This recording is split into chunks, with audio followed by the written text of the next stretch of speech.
Welcome back, everyone, to episode 6 of the BruWings Things Podcast. I'm your host, Kaylee, joined by my usual co-hosts, Cameron and Alex.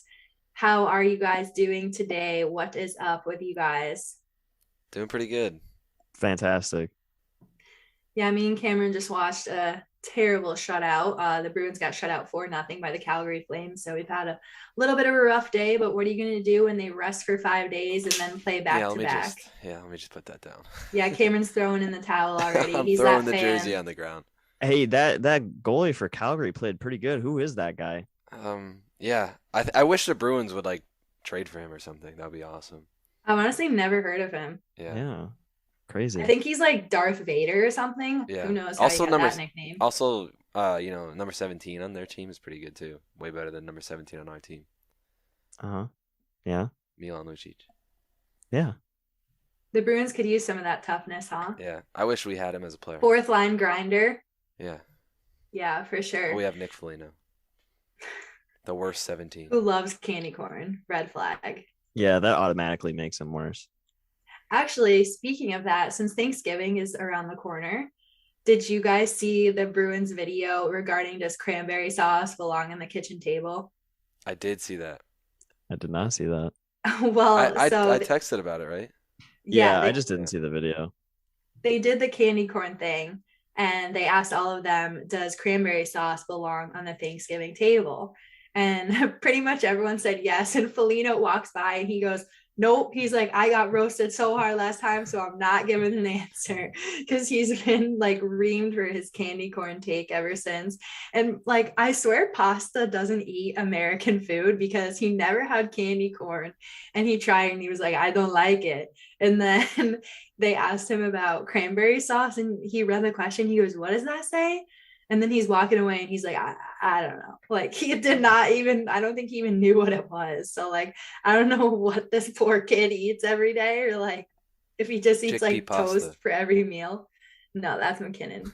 But who knows? Maybe it's a league-wide secret that these guys have. But I don't know. What's your guys, since Thanksgiving is coming up, I have to ask, what's everyone's cranberry sauce opinion? Nope. It's gross. I love it. Everything on the Thanksgiving table except for turkey, bread, and corn is bad. What about mashed potatoes? I hate mashed potatoes. I thought you love them. No, that's the thing I hate the most. I hate mashed potatoes. Cam, you are a sicko. I know. You ever ate a vegetable in your life? I love vegetables so much. I love broccoli. I love asparagus. I love green beans. I love corn. I love all that. Mashed potatoes taste and have the consistency of throw up. Mashed potatoes are the greatest Thanksgiving side. If you said, Kaylee, there's no stuffing, there's no cranberry sauce, there's no mac and stuffing cheese. Stuffing is disgusting too. It's also I don't like stuffing, but if you told me there's no mashed potatoes and gravy, I am not coming to Thanksgiving. I'm staying home. Don't care. I gotta say, I'm quite concerned either by the kinds of mashed potatoes you're consuming or the throw up that you are throwing up, because those are not the same consistency. Well, it's just the consistency of mashed potatoes is just disgusting. Okay. I'm it just sticks to the roof of your mouth, and it's okay, again, no, it doesn't. What are yes, you? It does. Dude, who is making these mashed potatoes? All mashed potatoes. Even I don't like tater tots. I don't like hash browns. I don't like sicko. I don't stuff like that. Anything, even home fries are gross because they're too. Boo this man. They're too potatoy. The only type of potato I hate baked potatoes. The only type of potato I like is a French fry. So he'll consume candy corn, not even candy corn. He'll consume the fall assorted mix with those gross pumpkins and all those delicious. Different flavors. But Cameron, that is such a sick, twisted way of thinking. You literally eat the most hated Halloween candy and you hate the most loved Thanksgiving side. I don't know what to tell you. I'm right. Get this, and Cameron, I'm right and they're wrong. I'm his sister, so I can out him on this, and I remember it and I was there and I'm a witness. He used to hate bacon, but he never even ate bacon. He was a kid and we're like, Cameron, will you just eat some bacon? You're going to love it. He's like, no, it's disgusting. I was like, literally, okay, I was like 11. Okay. It doesn't matter. Yeah. Cam, okay. I think you're just like a hipster for bad takes. No, you can't compare that because I straight up never had it and I was just like, it looks disgusting. Because if you don't know what bacon is, it doesn't look that appetizing. It looks delicious, actually. Okay, well, I tried it and I was Have like, you guys seen that wife swap episode with the little chubby kid? He's like, bacon is good for me. Yep. that's me now. I love bacon. But I Yeah. try mashed potatoes. It's not like I've never had it. I also don't like zucchini. I do not like zucchini either, or squash. I don't mind squash, but like I understand people who don't like that. Like is tough to like have it cooked well enough without it being like super mushy. So I get that. The texture, yeah. But anyways, order in the court. Enough food discourse, because Cameron always has bad takes, but we will continue to expose him for that. But Yep. we could roast him all day, so let's spare him. We'll give him some mercy just because it's the holidays, and Thanks. yeah, so we'll let it slide for now, I guess. Yep. So let's get to some hockey talk. First thing we wanted to speak on is Sammy Blais being out the rest of the season with a torn ACL. First of all, I have the Rangers as my sleeper team this year. I don't know about you guys, but they've been putting on a show. So far, I'm correct, and everyone laughed at me. I'm not saying you guys, but I told so many people, I'm like, this lineup is so stacked. They have great forwards, great defensemen, a great goaltending duo. I was like, they are going to go far. Like they always are like right at the cusp, but they never quite make it. So, I mean, not that I wouldn't consider Blais one of their superstars. I mean, that's just my opinion. But to have a guy out for the season with a torn ACL, I mean, how often does a torn ACL happen in hockey? That's like, to me, that's like a football or basketball injury. But with PK Subban, I mean, he's notorious for slew footing, but I'm not entirely sure if you could call this a slew foot. You kind of have to look at the angle of it, look at the way that it happened. It kind of just looked like they got tangled up in the corner.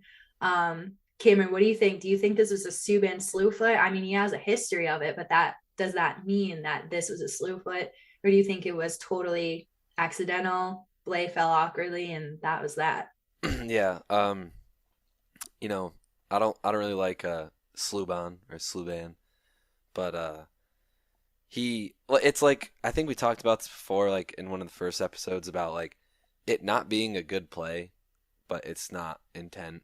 Like I'm sure like Subban could have done something else to not have that happen. And it was an unfortunate event, obviously, but I really don't think it was intention. He did not have intention. So yeah, as much as I would like to say yes, he did it and he's dirty, but yeah, I don't think it was intentional. Yeah, Alex, what do you think based on the play and what you saw? Do you think Subban meant to? Do you think he's maybe those days are behind him? No, I would agree with Cam. I think it's one of those that, you know, Subban does have the history of playing recklessly, and I think that that's what this is. It's less about him having, you know, the intent to go in and take Blais down or take any of these players down. A lot of times I think Subban plays tough and he plays a bit over the line in terms of the recklessness. And I think that is kind of where that distinction comes from in a lot of cases, because I don't think a lot of times he is a dirty player in the sense of like he's not trying to hurt people, but he plays too hard, sometimes too recklessly.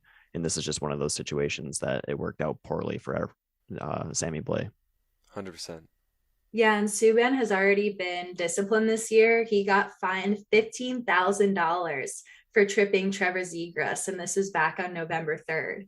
So Subban tripped Zegras just a couple weeks ago, and he already sent Blais out for the season. So don't think this was intentional, truly, and that he did not get disciplined for this. So the NHL, they might have got it right on this one. I just think it's so quick. People are so quick to point fingers at him because of his history, which I understand. I hated Subban when he was on Montreal. Obviously, I'm a Bruins fan. That was when he was playing his best hockey. He was agitating. He also did some dirty things. He embellished, he dove. So I definitely have that history of hatred there for him, but I could put my pride aside and my bias aside and say, I do not think this one was punishable. But maybe this will be a lesson to him to clean up his game, because he's still getting blamed for this season-ending injury, whether he did or not.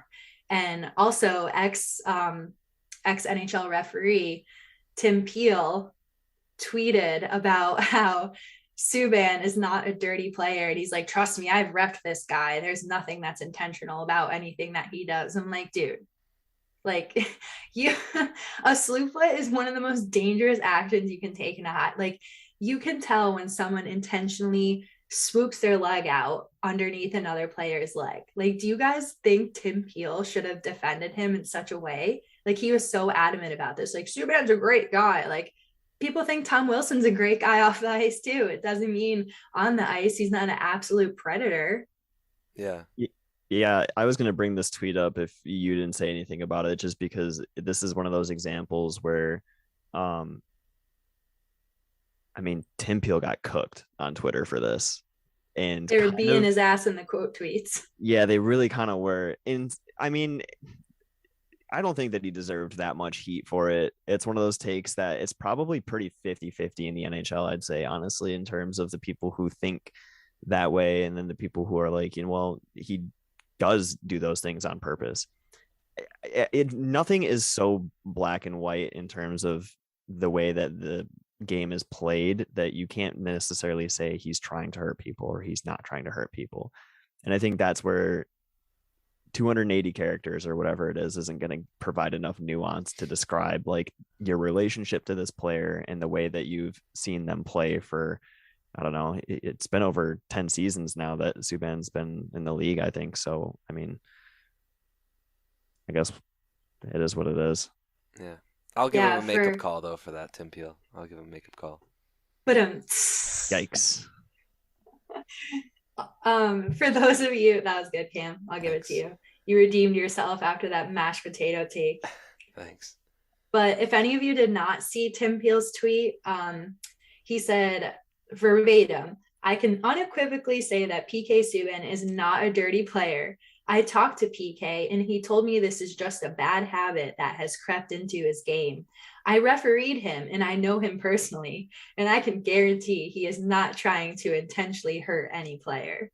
Like, a bad habit that's crept into your game. That's like a serial killer being like, I'm not a bad guy or a murderer. This stuff has kind of just crept into my game and the way I live. Like, there's no doubt. I'm not an alcoholic, you know. This alcohol just sometimes sneaks in, you know. It's crept into my hands. Yeah.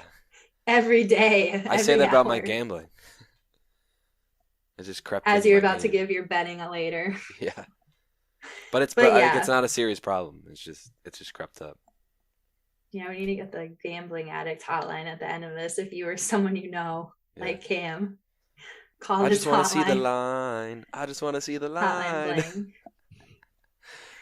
So yeah, whether Subban did it intentionally or not, he gets the flack for it, and it's well deserved because of his history. So maybe he'll learn to not do those things anymore. But moving on, we are on to a pretty huge retirement announcement. Dion Phaneuf has officially retired from the National Hockey League.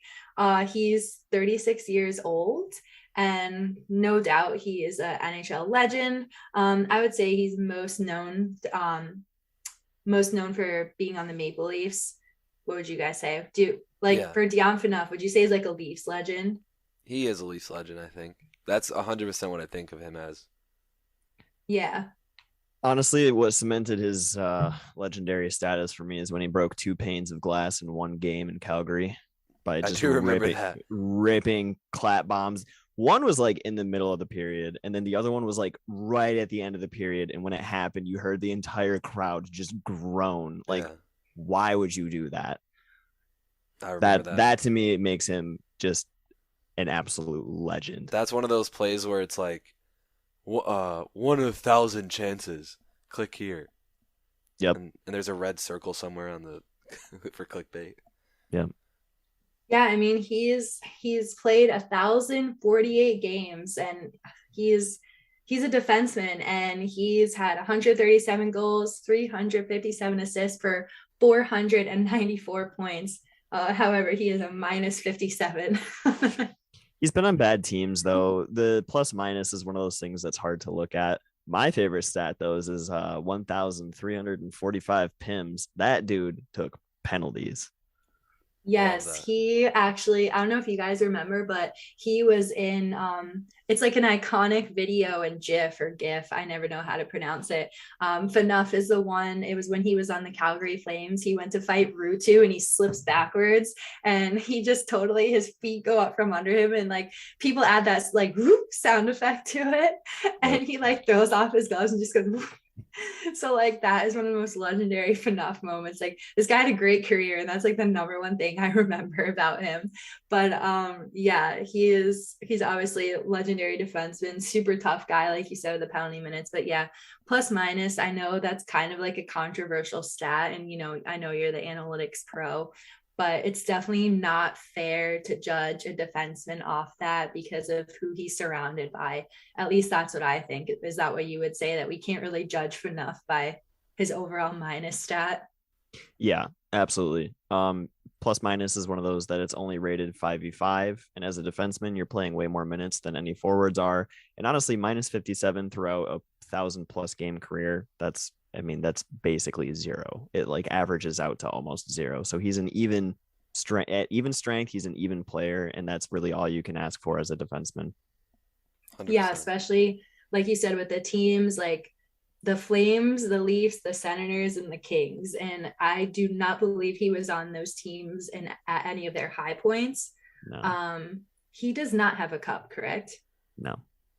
Okay, so here's another one. Yeah. So, but his playing career was from 2005 to 2019, which makes me feel old because all the guys we saw, we watched grow up and watch them play when we were young. They're all retiring. But do you guys think he's a Hall of Famer by any means? This is one of those that's probably close just because he doesn't have the personal accolades. He doesn't have the Stanley Cup. And we know that the Hall of Fame committee really likes that kind of stuff. I don't see him, definitely not a first ballot. He's going to be one of those that if he gets in, it's going to be way down the line, I think. So we'll have to see. Yeah, he's probably going to have to sneak in on one of those ballots where there's like not a big year, not a lot of first balloters.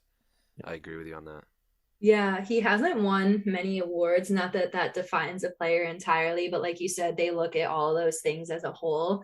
I mean, he made the All-Star game in 3 seasons, 2007, 2008, and 2012. He was the EA Sports cover athlete in 2009.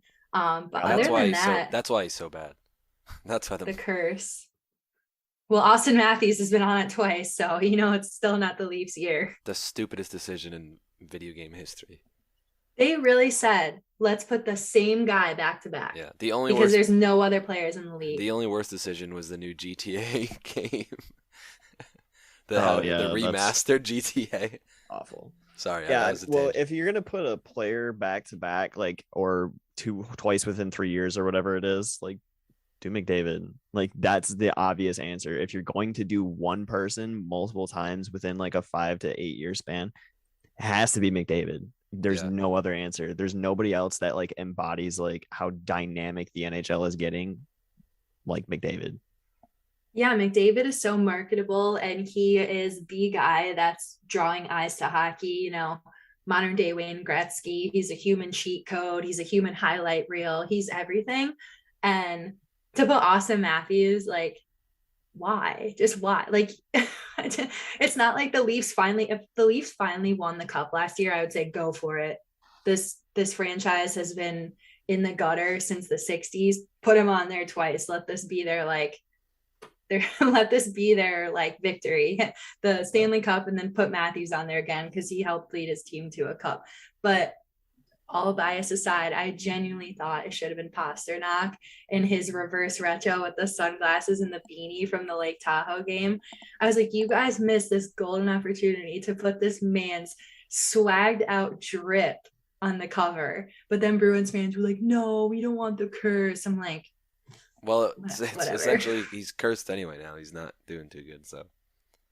It's November and our schedule hasn't been normal. We played 3 games, so. Literally, we haven't had a normal stretch of schedule yet, so let's pump the brakes. Yeah, that's fair. But we got way off topic with the Phaneuf stuff, but I guess we will find out. Like you said, I think it's going to be pretty close with the Hall of Famer. I mean, guy's a legend, but like you said, not many accolades. But I guess we shall see in the future. And on to some rather interesting cringe news. The Staples Center, which is the house that Kobe built, we are now going to have to call it the Crypto.com Arena. Yeah, that really rolls off the tongue, doesn't it? Can you imagine imagine typing in your GPS to like Crypto.com Arena? Yeah. Like what? Terrible. Who would prove this? Nobody's gonna call it that. Like it's still gonna be Staples. Like I'm sorry, but also Little Caesars Arena. I'm sure you probably feel the same about that, Alex, right? Yeah, I'm not extremely excited about it, but there's a lot of issues with that arena in general that I'm not extremely excited about. Yeah, that's fair. And what was I gonna say? Oh yeah, ticket prices are now gonna fluctuate by $1,000 every single day because it's a Crypto.com. It's a Crypto.com arena. It's gonna be like, oh, this ticket's $100. Oh, this ticket's $600 now. Yeah, you can only buy your ticket with Ethereum, and actually, it's only an NFT, so you only get the image of the seat. Yeah, and someone could just get a picture of the hockey game, and you could cheer from home, staring at the picture. Yeah, that's funny. Yeah. So I saw this meme on Twitter, of course. It was from like the Step Brothers, where he's like, I'm not calling him dad, even if there's a fire. And someone wrote, I'm not calling it Crypto.com Arena. And then it's like the mom saying, well, I wouldn't expect you to call it Crypto.com Arena. And then it says, even if there's a fire. And I thought that was like perfect. Like, I wish we had like a Kings fan on here or something. I should ask Mike Comito, because he writes for the Kings. Like, we'll have to get him back on here. Yeah, like it's gonna take the players and fans so long to make this transition. Like, is crypto, excuse my ignorance, but Cam, you'll have to answer this. Is crypto even going to be a forever thing? Probably, yeah. For sure. Yeah. Well, listen, it's going to outlast Staples, I'll tell you that. I understand why Staples hasn't renewed the contract to have one of the most famous, like, arenas, like the Staples Center. Like, also, J. Cole's going to have to change the lyrics to his song to I just sold out the Crypto.com. Crypto.com arena. Yeah, I just sold out Crypto.com. That's gonna rappers in their songs. Like, can you imagine them on stage? What is up, Crypto.com arena? Yeah. Oh, that's so bad. Sold out show. Yikes. Why couldn't it just be Crypto Arena? Is it because Crypto.com is the company? Yeah. Yeah. Oh. Yeah. But anyway, yeah. Staples, obviously, like, you're not. Who shops at Staples? Like, unless I need Staples. What do you mean? Who shops at people that need office supplies? First off, Office Depot is better. Okay, but you realize that they're not like everywhere. Like, there's a Staples near me. There's not an Office Max or an Office Depot near me. So I go to Staples. But like Staples is like going out of business. Not like bankrupt like Toys R Us, but they're definitely on the decline, especially with Amazon. You could get everything delivered to your home and stuff. Like, it's on the decline. So I understand why they changed. Or it was probably Staples was like, yeah, we can't keep paying for this. Didn't Staples buy Office Depot? I have no idea. They're all every corporation's owned by the same like. Actually, they're all owned by Nestle. So yeah, exactly. They're all owned by Disney. They're bottling the water in the back of the Staples. Yeah. Yeah. So another super tangent, cringe. I guess it's the direction this country's going towards. You super kids cringe. And your fake money and fake photos. Yeah. Hey, all money's fake. It's only got value because True. we give it value. Yeah. Me and Alex talk about this all the time. Money is it's all fiat currency. Exist. Don't get me started. Anyway. Yeah, and I saw this TikTok video, and it was like how to piss off a man, and it said pronounce NFT as nifty and ask them what it is. That's funny. That's a good one. But it's actually an acronym. Cameron's like, it stands for non-fungible token. Fungible. That's proof that money's fake, that you could buy something non-fungible. Fungible. I don't know. I think it's fungible. Yeah. Yeah. Fungible sounds better though. Yeah, fungible. I was like, when you said that, I said it. I repeated it back, and it was like, what? Okay, listen. Let's just move on. All right. So yeah, super weird. Definitely gonna take some getting used to. LA Kings fans, I'm sorry in advance. And Kobe is rolling in his grave. RIP to Black Mamba. So moving on to some kind of unfortunate and messed up news. I don't want to say a scandal, but another like hockey culture drama episode, whatever you want to call it. There's a little bit of drama in the league when I think it's Tufte, is it? I'm not too familiar with him as a player. But Ryan Tufte of the Dallas Stars was scratched an hour before game time. This is significant because he bought tickets for all his friends and family for Thursday's game, and he took part in warmups because he was told he was going to play. And then he got listed as a scratch before puck drop in his hometown. So that is just, I mean, I get that you have to do what's best for your team, but I want to know what you guys think about this. Do you think that, you know, it was deserved? You got to put emotions aside and play who you think needs to play and who's going to help the team win. And the Stars lost, by the way. They did not win the game. Yeah, good job. So, Cam, what do you think? Like, if this is you, or if this was like your sibling or whoever, like how would you respond to this? Do you think it was messed up or justified? Yeah, it's so annoying. Like, it's 100% not justified. Like, one, you need to get the kids in there. Like, you need to get the kids in there to play and get them to have their legs. And, like, if you think he's not ready, who cares? Play him anyway. There's 81 more games. I'm pretty sure, like, I don't know the exact process, but you get like call-up money or something like that. I don't know. Alex, I'm sure you know. It's based on where you're playing. So depending on the contract that you're signed, if you're on a two-way contract, you technically get one or the other kind of salary. So if you're playing in the AHL or somewhere else, you get paid a certain amount. But if you get called up to the NHL, you get the NHL salary. Yeah, so I'm pretty sure the difference is the call-up amount. Yeah, I'm pretty sure he got like a call-up check or whatever, and he spent like the entirety of it to get everyone, like all of his family, tickets to see him play. And then an hour before, the coach was like, no, like just scratch him. Like, that's such a terrible culture to have. Apparently there were players on the team that helped pitch in even more money as well to buy more tickets. Yeah. The Stars lost 7-2, by the way. They didn't just lose, they lost by a touchdown with the I bet you they were pissed. I bet you they were like, they probably like not did it on purpose, but that is like, you like imagine you pitching in money for like a kid to go somewhere, like, or just like something, and they're just like, no. It's terrible. Yeah, I mean, it's just like, plus now that creates like a very awkward atmosphere, like you said, a bad locker room culture and atmosphere. I mean, if you told a kid he was gonna play, like, stick to your word. I just don't get, like, it's the time frame of it. It's the fact that it was such a last minute decision that he's like, oh, never mind. And like, I highly doubt Rick Bowness didn't know about his situation and that this was his hometown. I mean, I don't know. I'm not in the locker room. I don't know their relationship, but I would feel like people would be talking about it. And, you know, that stuff is discussed amongst a team and they congratulate the player and everything. And they, you know, hockey teams can be very tight knit and be, you know, very vocal about that stuff. So I think it's pretty messed up, but I mean, imagine the family that came. I don't know if they were happy the Stars lost or wish they won, who came to that game. So they saw an absolute shit kicking. Yeah, and they didn't even get to see a good game either way. That's terrible.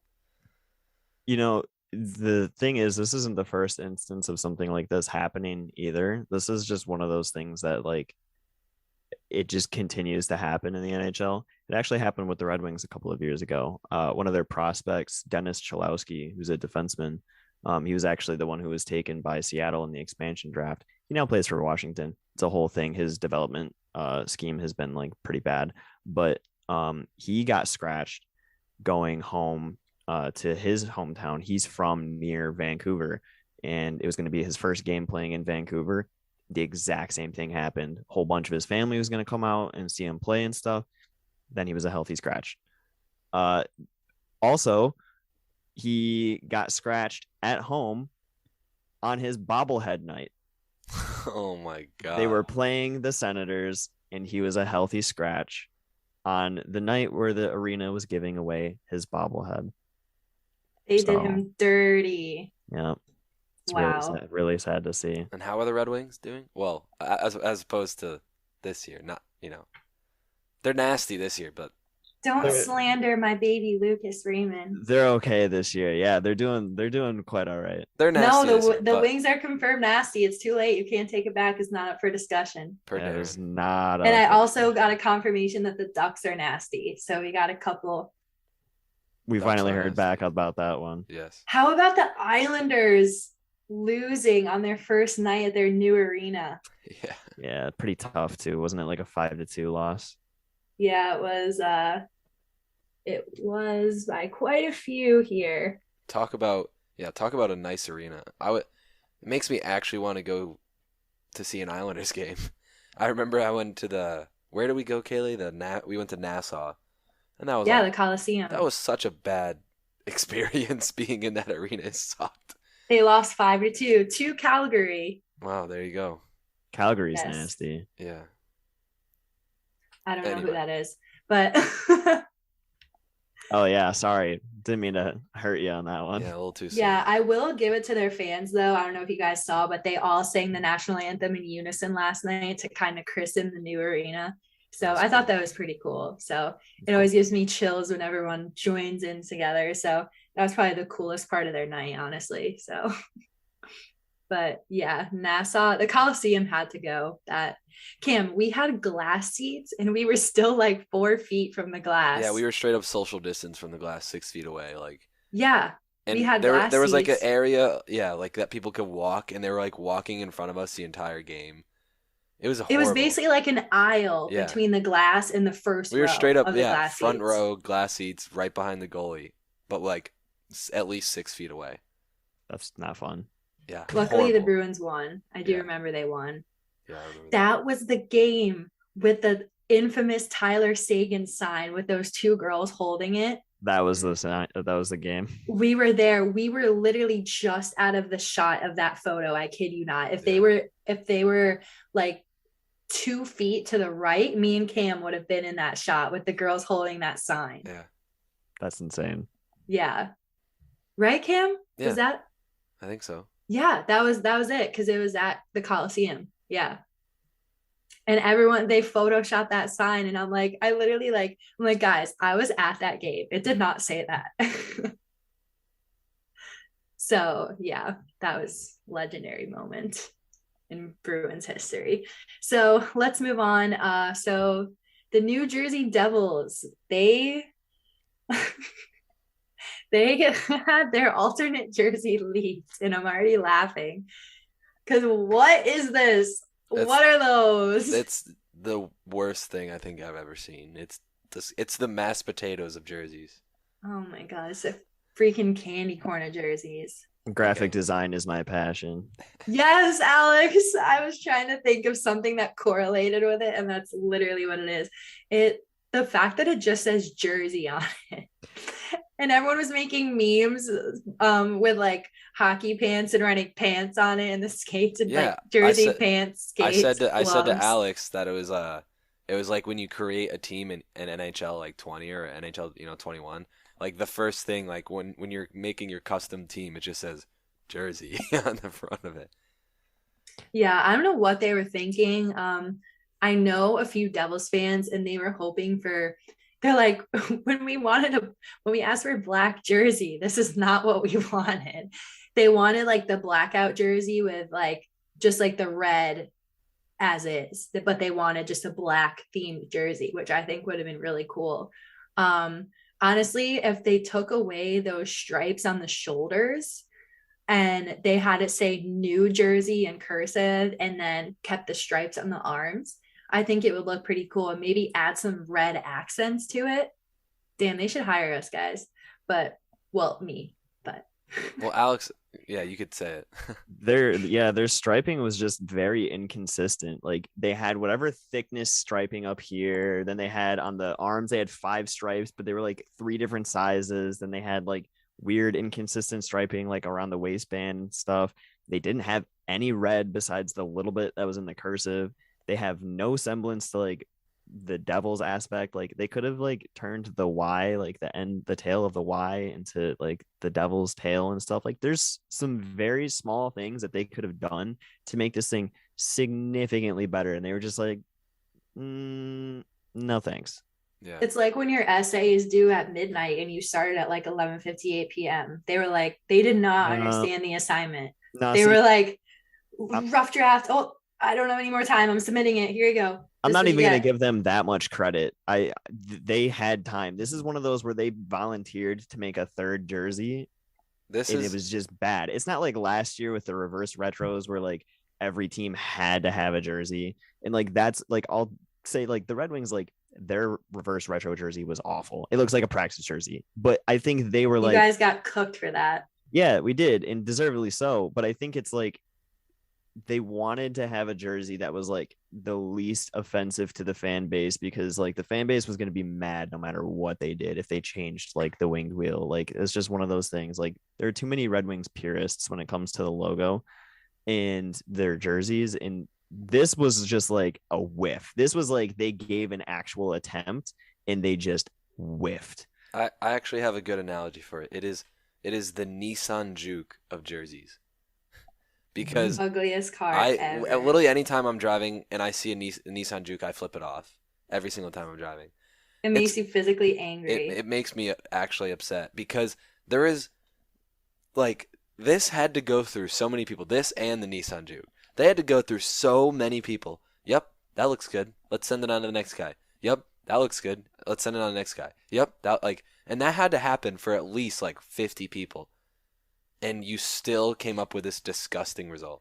It doesn't make any sense to me. What I'll say in defense of Nissan is it tested very well in the Japanese market, and that's I think where they were.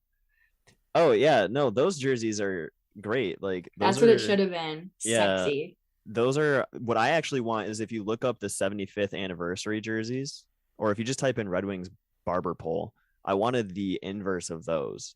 Like if you flip the red and the white. That's what I want for the reverse retros, because that is my favorite, probably my favorite Red Wings jersey is their barber pole jersey.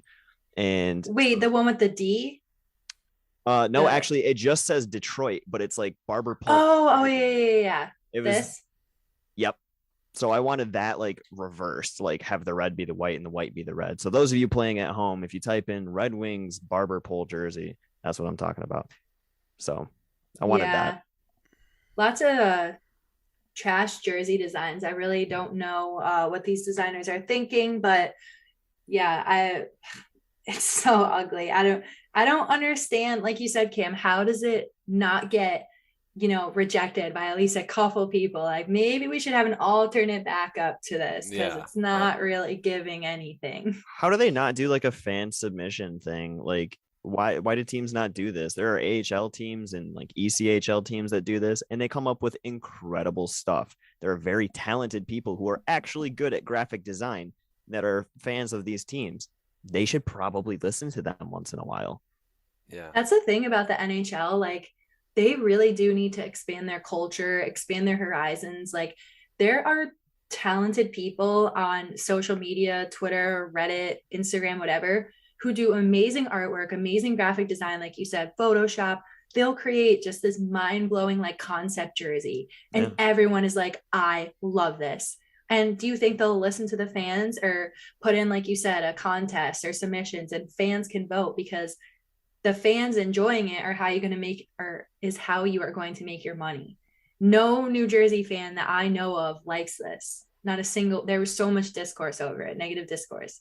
Yep. So, I mean, you think you would want to make that money and please your fans, but like I said, they just kind of gave up. So don't know what's going on there, but if you're a Devils fan, I sincerely apologize. At least you can save some money and not have to buy one of these for Christmas, because it's a waste of money. Well, the last time the NHL did anything fan related, John Scott was the captain of the All-Star. But that was amazing. That was fun, and that was like such a great story. And didn't he score?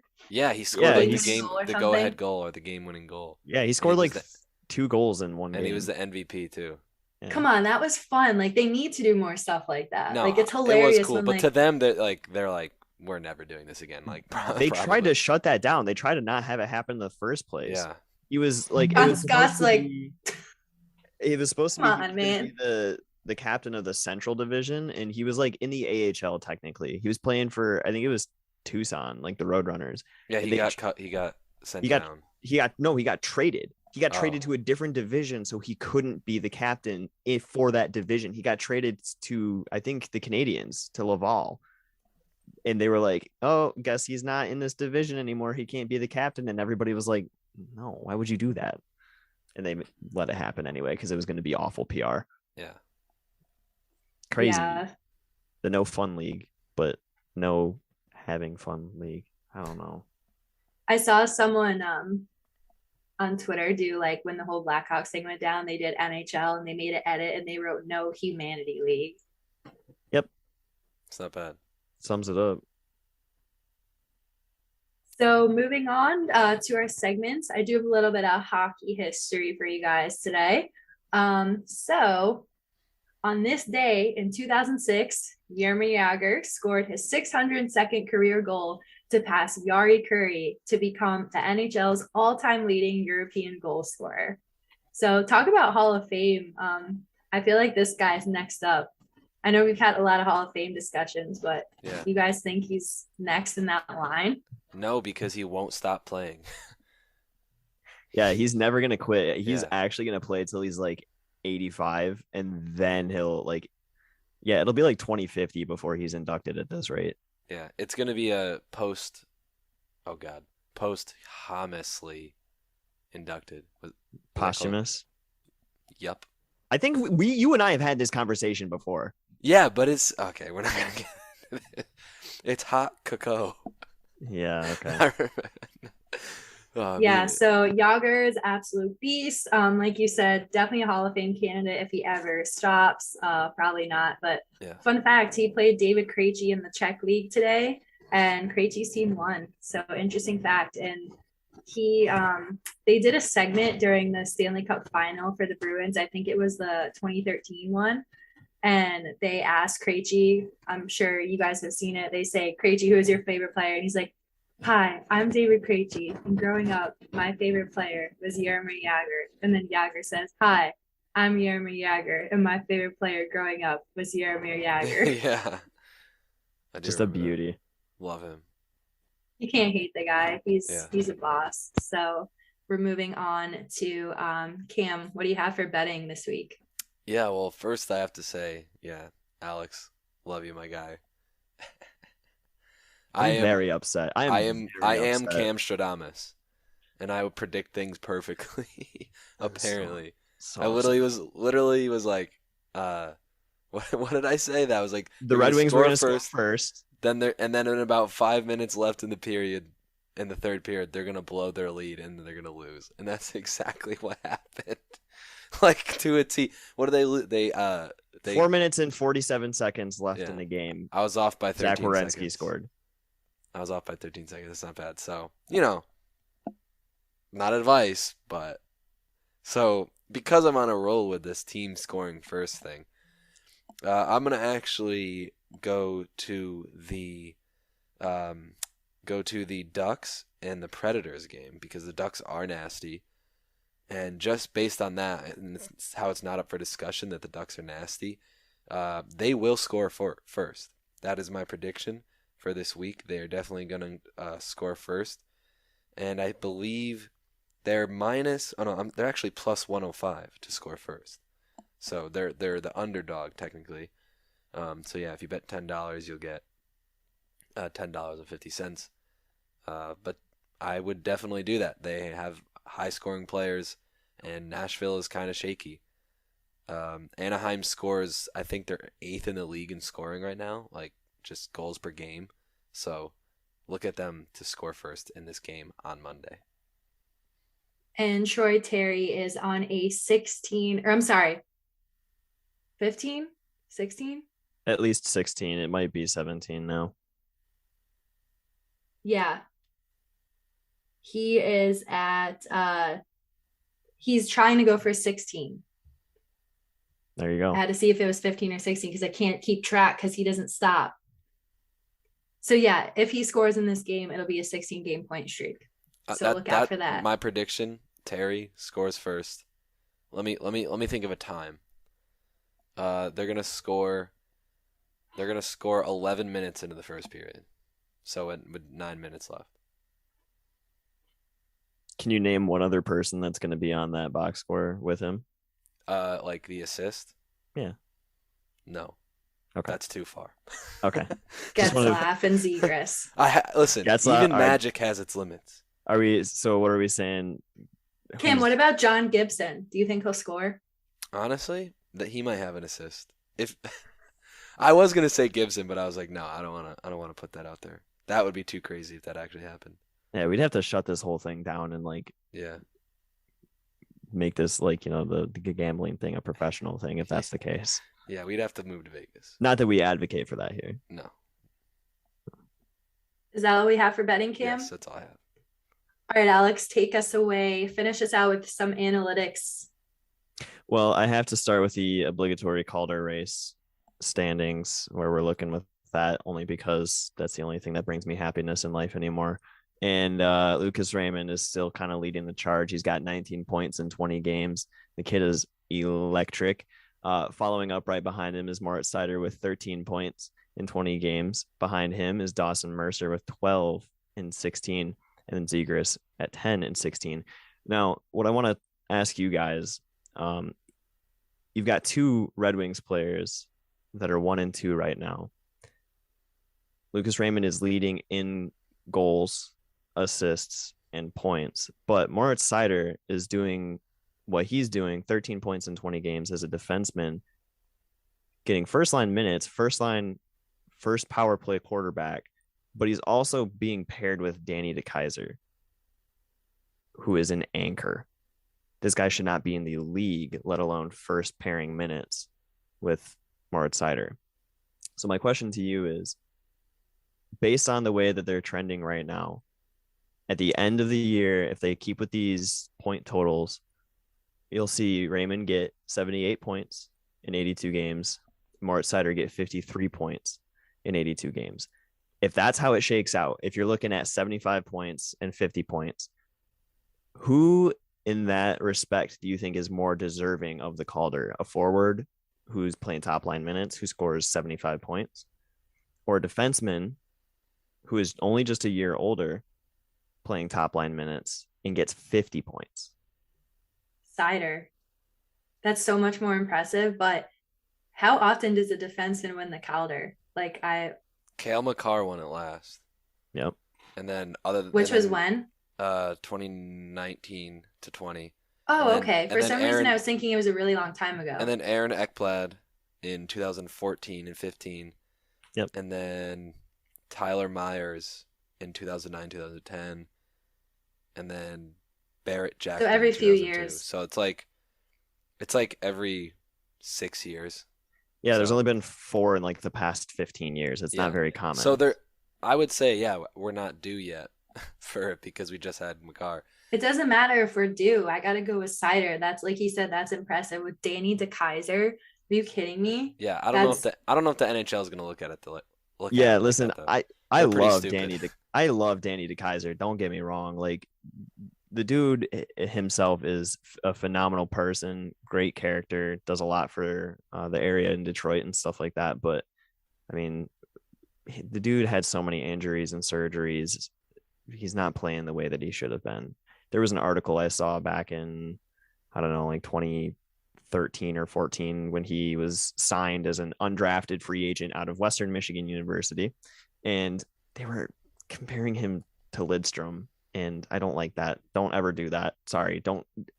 Here's a rule of thumb. If you're ever wanting to compare a defenseman to Nick Lidstrom, don't. Just don't. Sorry, you can't.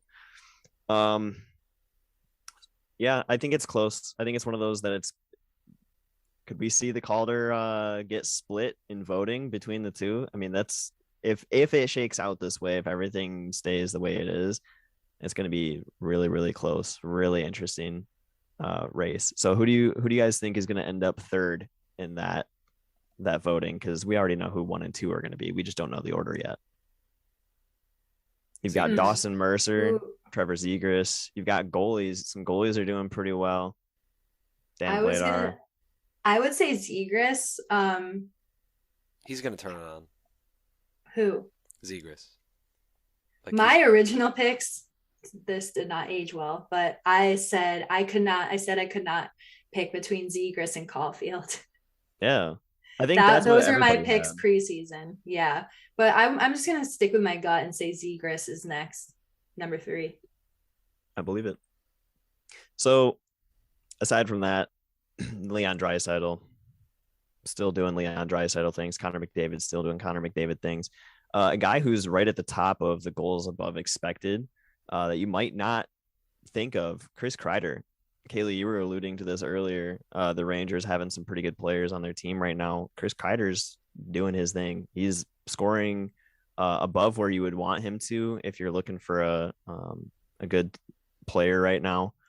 Guys who aren't performing too well. Mitch Marner is struggling. Nick Ritchie is struggling. They're both playing for the Leafs, obviously. Corey Perry's not doing too well in Tampa. That's, I think, a little bit unexpected. Maybe he's really hitting that age curve. Goals saved above expected. In Toronto, though, Jack Campbell playing pretty good. Kaylee, Igor Shesterkin for New York, another one kind of holding them into it a little bit. I kind of know my stuff, I guess. Yeah. Unfortunately, though, Linus Ullmark not doing well. Towards the bottom of the league. Marc-Andre Fleury has picked it up a little bit. Carter Hutton has picked it up just slightly enough to not be the worst goalie currently in the NHL for lowest goals saved above expected. Philip Grubauer. He just keeps getting worse. Who would have thought? You have to think he's going to start regressing to the mean, but I mean, they've got both of their goalies in the bottom 10 in this category. Chris Drieger's not looking good either. Not as bad as Philip Grubauer, but bad. Seattle's what we all thought Vegas would be initially. Pretty much. That type of expansion team. I think we all had a little bit higher hopes for Seattle. I think we were a bit more tempered this time around. We still kind of expected they were going to be maybe a middle of the road team, but right now they're just bad. It doesn't help that the California teams are all playing way above, I think, what any of us expected them to be playing at. But even still, Seattle's really underperforming. Goals saved above expected for the entire team. Philly leading the charge. That's helped by Carter Hart becoming Carter Hart once again. Down at the bottom there, you've got the teams that you expect. Although a team that you may not expect down at the bottom there is actually Boston. Boston's not looking great in terms of their goal support right now by their goalie, rather their goals saved support. Struggling a little bit, but their differential is right in the middle of the pack. The team that's leading the goal differential right now in terms of expected, Calgary Flames. That top line with Andrew Mangiapane, I mean, they're sick. They're very good right now. He is playing well. Elias Lindholm's playing well. Johnny Gaudreau's having himself another Johnny hockey season once again. They were talking about trading him or letting him even walk to free agency. I think they're rethinking that right now. There were talks that they were in on the Jack Eichel deal, and maybe Gaudreau would have been a piece to that. I think they're probably pretty happy that they're staying out of it because Vegas is going to be up against the cap when trying to deal with that. Sometimes it's better to just keep the cards that you have. 5v5 expected goals for, honestly, this is a little bit of a shocker to me. Toronto is looking like they're putting up good numbers, or they should be putting up good numbers in terms of goal support. And maybe that shouldn't be shocking considering the amount of money they're spending on their top two lines, but they haven't been performing. So it's weird to see that they should be way, way better, but they're just not. Expectedly, though, the bottom three teams being the Coyotes, the Blackhawks, and the Sabres. Teams that don't have the goal support right now. They're not playing well. Expected goals against, the best team in the league right now, at 5v5, your Boston Bruins. Oh, yeah. Then the Minnesota Wild, and then surprisingly enough, Seattle is actually doing pretty well in that category. Vegas is really struggling in that category. 5v5, they're not playing well. They've still got a lot of injuries, but they got Mark Stone back, and they're still kind of struggling, and he's the two-way guy, and he's kind of struggling right now. So it'll be interesting to see over the next week how they're going to bounce back. Vegas, obviously not going to get a lot of their players back anytime soon. Jack Eichel's maybe going to come back after the Olympic break. If he plays on the Olympic team, it's still probably not going to be the case, but should be interesting to see. Thank you so much, Alex. That was very informative, and I was shocked to hear that the Bruins did have great goaltending. I wonder why. But Yeah. anyways, that is all we have for you guys today.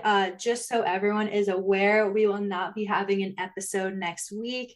It is the Thanksgiving holiday, and a couple of us are going to be out of town spending time with our families. So we will catch you after the Thanksgiving holiday. Safe travels and good eats to everyone that's celebrating. Whether you're staying home or going to see family, we hope you enjoy, but no episode next week. So everyone stay safe, have fun, and have a great holiday. And Cam and Alex, thank you so much as always. See ya. Thanks. Happy American Have a great Thanksgiving. night, guys. Yes, happy Thanksgiving.